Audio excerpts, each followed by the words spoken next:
berbeda sekali. Udara juga terasa sangat fresh karena saya berada di dataran tinggi. Mungkin beberapa jam lagi dekat dengan Gunung Papandayan, salah satu tempat wisata terkenal di Garut. Namun saat ini saya tidak menuju ke sana karena saya sedang mengikuti acara festival kopi. Penasaran acaranya seperti apa? Karena di sini juga akan ada uji cita rasa kopi dan juga beberapa motivasi untuk para petani kopi. Penasaran kan? Kita ikutin ya.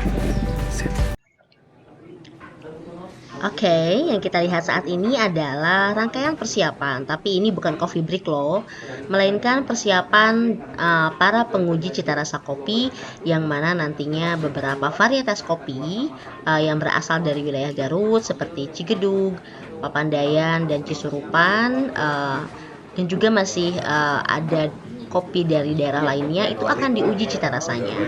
Penasaran kan seperti apa? Tapi sebelumnya bagaimana kalau kita sedikit berbincang dulu bersama penyelenggara dari acara ini. Yuk kita temui beliau ya. Siang, saat ini saya berada di kafe yang dekat dengan acara festival kopi tadi. Ini di samping saya nih ada orang yang spesial tentunya, yang dimana di balik acara festival kopi ini tentunya jadi sukses.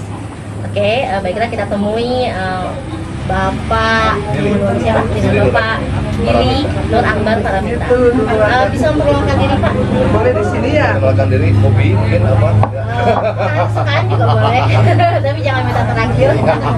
Jadi Nur Akbar Paramita ini beliau menjabat sebagai founder Escape, yang mana ini adalah merupakan singkatan dari Entrepreneur Scale Up Club. Keren banget kan? Acara ini sudah sukses digelar pada hari ini, yang mana dimulai dari pagi sampai siang. Dan kita penasaran nih, sebetulnya tujuan dari acara restorasi kopi Garut Berdaulat 2020 ini kira-kira apa nih Pak? Ya, memang karena kita melihat kopi Garut itu dengan sekelumit permasalahannya, terutama itu di bidang pemasaran. Nah, pemasaran ya? tentunya kan pemasaran ini tidak hanya, kita tidak ingin kopi Garut ini hanya berjaya di lokal saja ya. Tentunya juga harus berkiprah di ajang internasional. Cuman pada saat ini kenyataannya banyak kopi Garut itu diklaim di luar negeri. Nah, tentunya ini kan menjadi masalah sebetulnya. Jadi masalah sehingga pada akhirnya bersama dengan teman-teman petani Wisdom ya, kita kerja bareng lah istilahnya, kerja bareng gimana caranya agar para UKM yang bergerak di bidang kopi ini bisa memasarkannya itu secara luas. Jadi bukan hanya lokal saja, itu salah satunya adalah kita dorong biar mereka itu mendapatkan indikasi geografis yang dimana itu menjadi salah satu market atau persyarat utama kita untuk bertembus ke kancah internasional. Jadi agar kopi kita punya satu identitas yang bisa kita banggakan bahwa ini loh kopi kita. Mantap sekali. Karena memang kalau dilihat dari topografi nih ya di wilayah Garut, tentunya Garut ini juga mempunyai cita rasa kopi Arabica ya, dan rasanya juga sangat khas. Dan juga tentunya karena di Garut ini juga masih banyak beberapa lahan yang pada awalnya itu kan memang SKIP ini bukan hanya untuk kopi saja, berbagai komoditas, berbagai macam lini usaha. Salah satu yang memang menjadi, katakanlah kopi hari ini menjadi satu gimmick yang luar biasa ya. Gitu. Kenapa tidak ini kita jangan sampai menjadi menjadi tamu di rumah sendiri lah. Harusnya kita menjadi tuan rumah di rumah kita sendiri. Akhirnya kopi yang kita kenal itu yang bagus itu kopi Garut. Ya, itu dia. Jadi memang kita harus bangga dengan kopi Arabica yang kita hasilkan dari kota Garut tercinta Ya, ini. bukan hanya Arabica, kasih Robusta juga. Arabica, Robusta juga. Jadi lebih meluas kepada lebih menaikkan citra ekonomi masyarakat luas yang ada di Garut. Baik, menarik sekali Pak Billy, terima kasih. Dan di samping saya sudah ada Bapak Billy juga. Betul, mungkin Bapak bisa berbagi sama teman-teman di rumah, sama kita juga semuanya, bagaimana kesan-kesan Bapak setelah mengikuti acara Festival Kopi pada hari ini? Kesan-kesan luar biasa. Alhamdulillah bekerja sama semua pihak ya, bersinergi untuk mensukseskan acara ini, terutama bagi industri. Mungkin saya bagian dari ES juga, kawasan sedikit dari pagi di lingkaran ISI itu jejaringnya kan Ibu Mandri, kita udah kerjasama dengan beliau, dia sebagai homemaker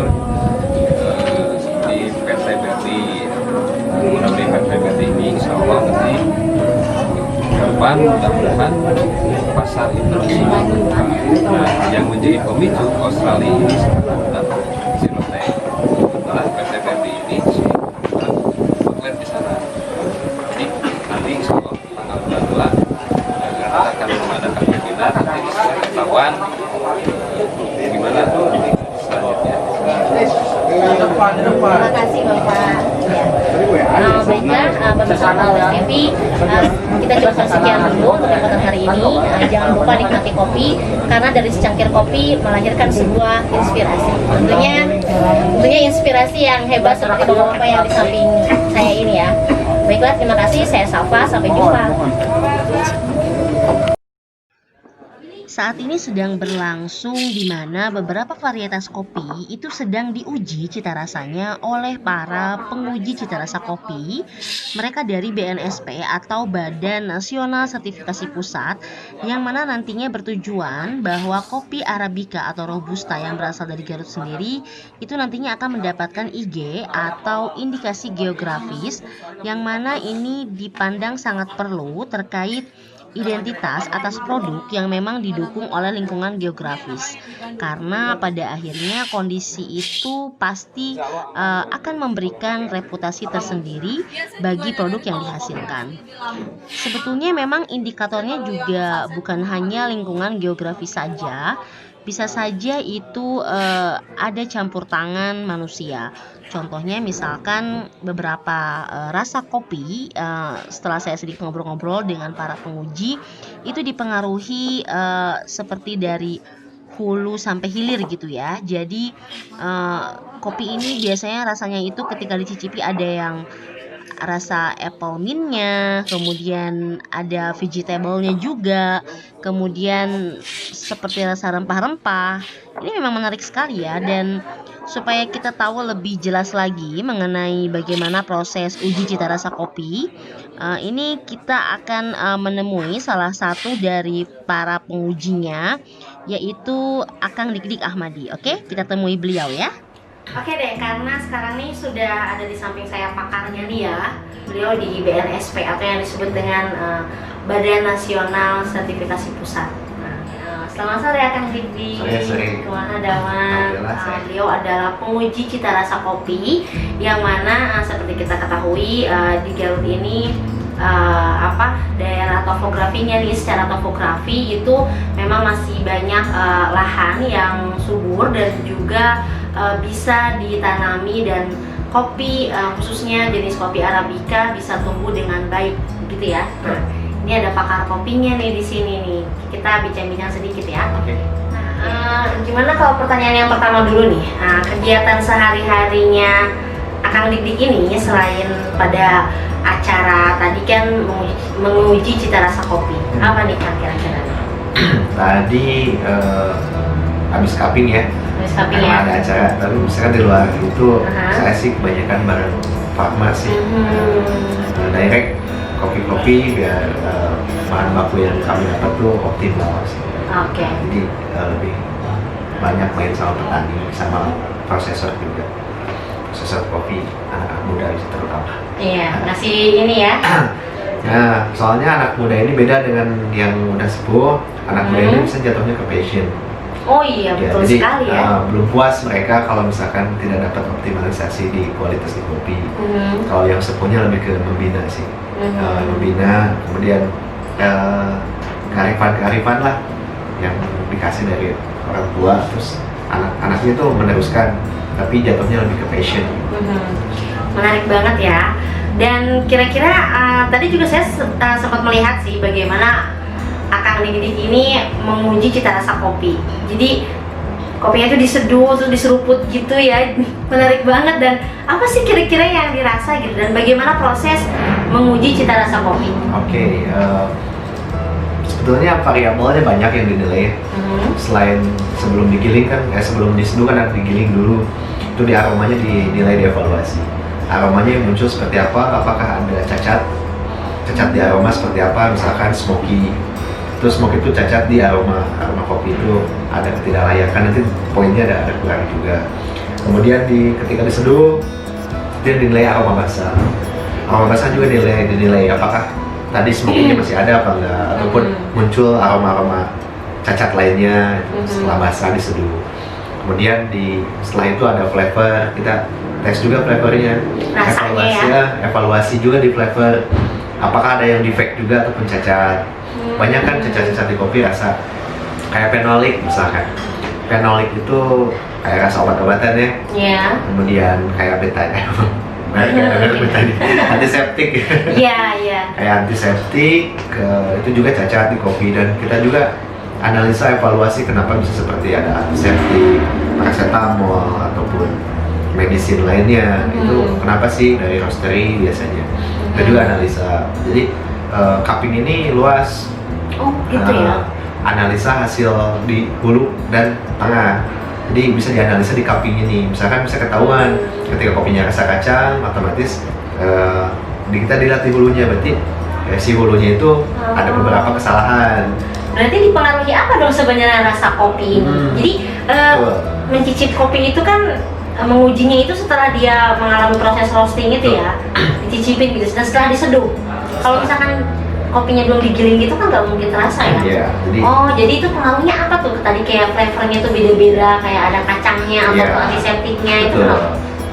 Pengaruhnya dari terroir dan namanya itu maintenance perawatan. Jadi terroir ini berpengaruh sangat.